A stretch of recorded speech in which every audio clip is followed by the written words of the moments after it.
Bonjour, je m'appelle Anaïs, je suis développeuse back-end et Scrum Master chez Energism depuis un an. Au sein de l'équipe technique chez Energism, on utilise une multiplicité de langages. On utilise le JavaScript, Java, Scala, Python ou encore des langages de scripting comme Groovy ou même Gherkin pour Cucumber pour la partie test. Notre architecture est composée d'un front-end sur Angular et de microservices sur la partie back-end en Spring Boot.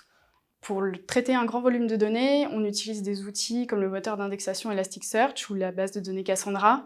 Pour l'intégration quotidienne de nos données capteurs, on utilise Kafka ou Node-RED. On est en train de finaliser la partie CI/CD, donc sur GitLab, Jenkins. On utilise également Sonar pour tester notre code. Et on est en train de mettre au point la dockerisation de nos microservices. Le défi aujourd'hui chez Energism, mais ce qui fait aussi l'intérêt du travail chez nous, c'est de construire des nouvelles fonctionnalités à partir d'une page blanche. Donc se poser les bonnes questions, trouver les bonnes technologies pour y répondre. Le deuxième défi, c'est de gérer un grand volume de données. Donc là, pareil, il faut tester des technologies qui répondent à nos besoins. On a mis en place des POC. Récemment, on a travaillé par exemple sur Spark ou MongoDB. Chez Energism, on travaille en agilité selon le framework Scrum. On travaille en sprint de 2 semaines sur la base d'un programme incrément de 3 mois. Nos équipes sont organisées en équipes fonctionnelles.